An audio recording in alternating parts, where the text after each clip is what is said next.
Iba a ser el año de la visión perfecta, por lo menos desde un punto de vista oftalmológico, el 2020, el año en que el Fondo Monetario Internacional pronosticaba un repunte de la economía y se preveía también que continuara esta recuperación económica que había tenido el mundo desde el 2009, después de la crisis del 2008. Sin embargo, un pequeño coronavirus surgido en China a fines del 2019 cambió las reglas del juego. Para analizar este año que se ha ido y el nuevo año que empieza, yo quiero agradecer la presencia de manera remota en este programa de Carlos Elizondo Mayer Serra, profesor investigador, fue director general del CIDE, embajador de México ante la OCDE.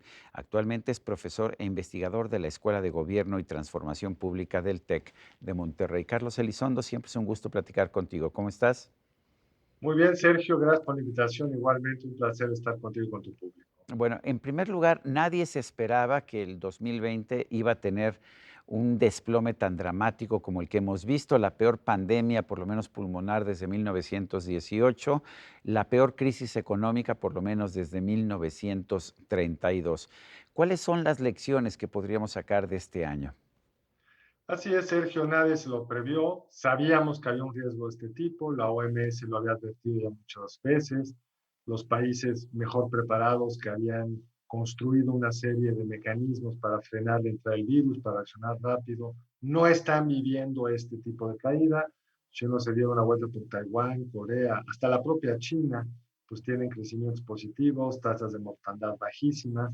Entonces, aunque estamos en el epicentro de la epidemia y nos hace a veces pensar que todo el mundo está así, hay una parte del mundo que estaba preparado y no está en la situación que estamos nosotros. Pero Pero el qué, punto de qué hicieron bien? ¿Qué hicieron bien China? ¿Qué hizo bien Taiwán? ¿Qué hizo bien Singapur? ¿Qué hizo bien Corea del Sur? todos estos países, Sergio, que tuvieron muy de cerca el susto de aquella enfermedad del SARS, que es una enfermedad pulmonar también mucho más mortal, que inició también en China, que se expandió, se empezó a expandir con cierta rapidez, la lograron contener y aprendieron varias cosas. La primera es la importancia del uso de tapabocas. Hay que insistirlo, insistirlo, insistirlo. Es el mecanismo más barato, más potente para ayudar a interrumpir la cadena de transmisión. Todos hemos visto estas escenas en Asia, donde van en el metro todos con el tapabocas, muy importante. Pero por supuesto no es todo. Una cultura de distanciamiento social mucho mejor internalizada y que en el momento en que se activa, la gente respeta mucho más como la esfera de protección. Esto es desde el punto de vista más como social. Desde el punto de vista de política pública, Sergio, la primera gran decisión que tomaron países como Corea del Sur, Taiwán, fue cerrar el país a los vuelos internacionales. Si el virus viene de afuera, pues lo que tenemos que hacer es evitar que llegue adentro. El primer ministro de Grecia, país que lo hizo muy bien, ahorita en la segunda etapa está un poco mejor, pero un poco peor, pero lo hizo muy bien al arranque, un tecnócrata que sustituyó al populista anterior, lo dijo muy bien. Si había que cerrar, es mejor cerrar temprano que tarde, antes de que se haya metido el virus. Estos son países que cerraron muy rápido las fronteras y desarrollaron muy rápido un sistema de trazabilidad. Si alguien se enferma, ¿dónde está? ¿De dónde vino? ¿Cómo hacemos para que no enferme a más gente?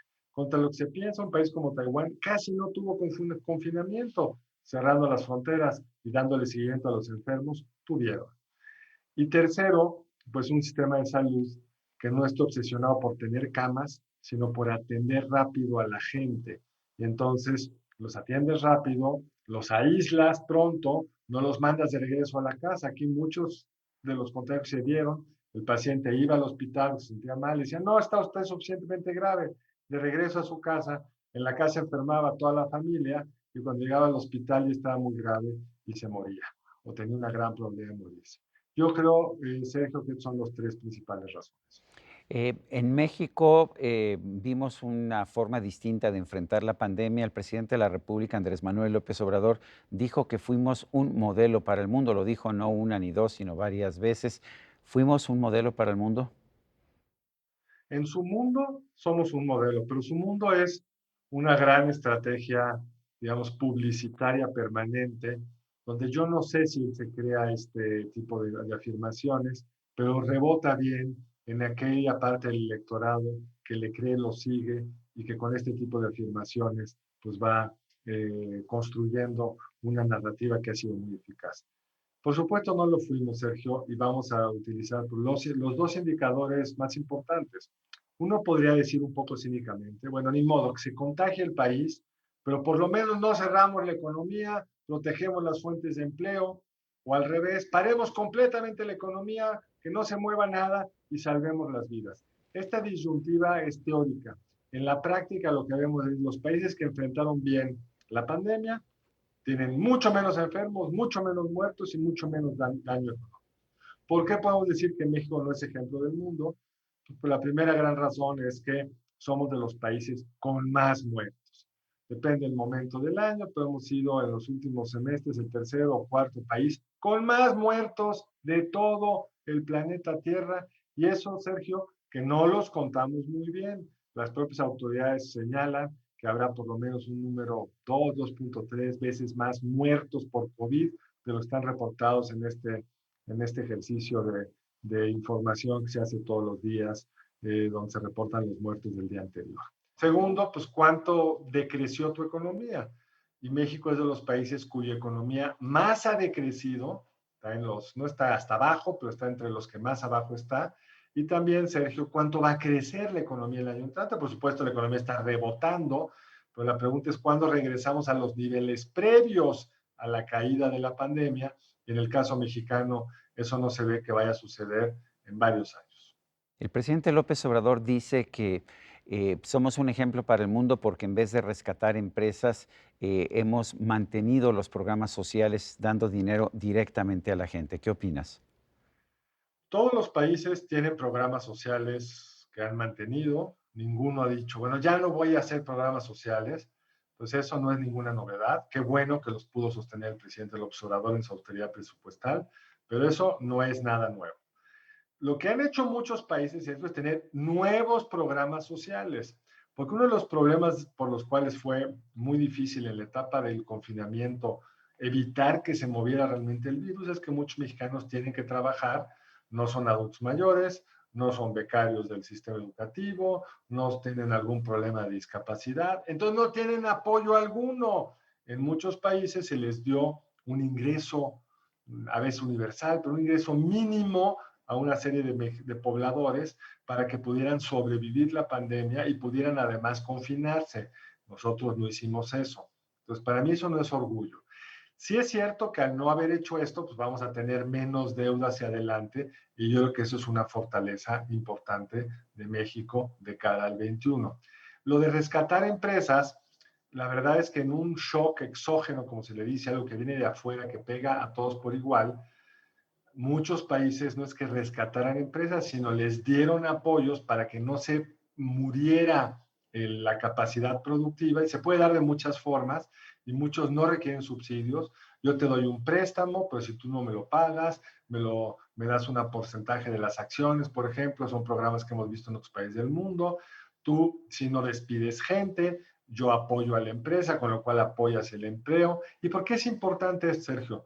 Porque si tú mantienes la planta productiva viva, cuando viene el rebote, sí logras tener quizá la famosa B chica, recuperas rápidamente lo perdido. Como ha habido tanta mortandad de empresas, pues no es el escenario que vamos a estar viendo el año entrante. Fue también el año en que Donald Trump fue derrotado en las elecciones en los Estados Unidos. ¿Qué tan importante es esto a nivel internacional, pero también a nivel de la relación con México? Pero es una pregunta bien interesante, Sergio. Sí, ese fue el año. Si no hubiera habido la crisis, la pandemia y la crisis asociada que nadie esperaba, seguramente hubiera sido el año donde Trump se renovaba en la presidencia. Entonces, la primera lección es que, por supuesto, cómo te desempeñaste en la pandemia tiene un impacto económico y tiene en general un impacto electoral. En Corea, el gobierno a la mitad de la pandemia ganó prácticamente todo porque la gente le reconoció que en una elección que hubo, le reconoció que lo habían hecho muy bien. En el caso de Trump, su mal manejo de la pandemia, en una elección muy cerrada, terminó por bueno, cerrada por lo del colegio electoral, con una gran distancia entre los votos que obtuvo Biden y los que obtuvo Trump, no logró su ansiada renovación. Entonces, ¿cuál es la primera implicación para el mundo? Es que gobernar importa, cómo gobiernas importa. Es también la segunda lección que por más que inventes, polarices, etcétera, si las cosas no se validan, tienes un riesgo de perder la elección.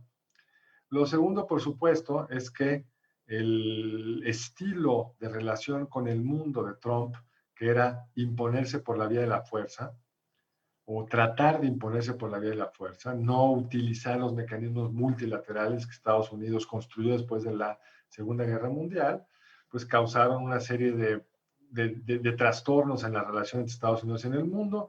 Algunos fueron meros shows publicitarios, como la reunión aquella con el líder de Corea del Norte que no llegó a nada. Otros sí cambiaron algunas tendencias, como su pleito primero con México para cambiar el TEMEC, su pleito con China, que ha llevado a una nueva relación entre las dos potencias. Y el triunfo de Biden creo que nos va a regresar a un mundo más predecible, más basado en reglas, donde la amistad de Trump no te va a proteger si eres un líder que viola los derechos humanos, va a ser menos fácil que esto suceda, pero no creo que vayan a cambiar los parámetros centrales en la tensión y competencia entre China y Estados Unidos, Sergio. Mencionaste el caso del TEMEC. ¿Qué tanto nos va a ayudar el año que viene a lograr una recuperación? Bueno, el TEMEC ya nos ayudó este 2020, hay que decirlo. Si uno ve los datos de recuperación de la economía, lo que se ha recuperado es el sector exportador. Lo que vemos en números muy buenos es todo lo que tiene que ver con la vinculación con Estados Unidos. Incluso las remesas que no están estrictamente vinculadas con el TEMEC subieron mucho porque en Estados Unidos repartieron dinero, la economía de Estados Unidos va relativamente bien a pesar de la pandemia y eso pues, dejó recursos disponibles para mandar a nuestros paisanos a México. Entonces, esto ya tuvo un impacto. Y lo mismo se puede decir para el año entrante, digamos, en la medida que haya un buen desempeño de la economía de Estados Unidos, esa parte que está vinculada a Estados Unidos en México, pues va a tener un buen desempeño. Pero no es suficiente, Sergio, porque el grueso de la economía de todo país es el sector servicio, las partes más pobres del país no están vinculadas al TEMEC, y para eso requerías una estrategia económica pues, que estimulara la inversión, que invirtiera en infraestructura pertinente, muchas cosas que este gobierno no ha hecho.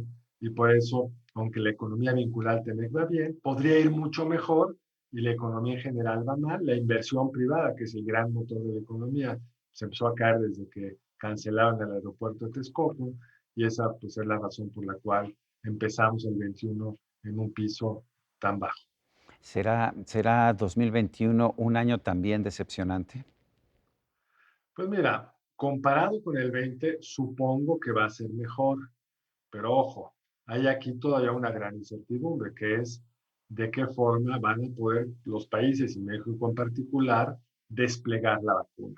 Es fácil hacer un calendario, es fácil decir tenemos tantos convenios, pero realmente en abril, bueno, a ti te toca antes, pero eres mayor que yo, pero a mí en principio me tocaría en abril estar vacunado. ¿Me van a realmente vacunar en abril? Si sí lo logramos, si para el término del primer semestre estamos todos vacunados, pues los sectores más afectados por la pandemia podrán regresar a una vida pues, normal, muchísimo más normal, y eso pues, le dará mucho más aire a la economía. Si resulta que la estrategia de vacunación se retrasa, la oleada en la que estamos ahora se hace más profunda, nos vemos obligados a confinamientos más estrictos, en otros países sucede algo similar, pues el 21 puede ser menos bueno de lo que se espera, pero no ser el shock del 20, porque pues, el shock del 20, como lo describiste en la pregunta inicial, pues ya se dio. Pero los parámetros del 21 van a cambiar mucho en función de la capacidad de los distintos países a contener el virus y el instrumento más potente que hoy tenemos es la vacuna. Carlos Elizondo Mayer Serra, profesor e investigador de la Escuela de Gobierno y Transformación Pública del TEC de Monterrey. Gracias por esta conversación. Al contrario, Sergio, te mando un abrazo y a todos ustedes que tengan muy buen 21. Y a usted, amigo televidente, que hace posible este programa, se lo agradezco también. Esto es todo por hoy, pero no se le olvide. Nos vemos la próxima.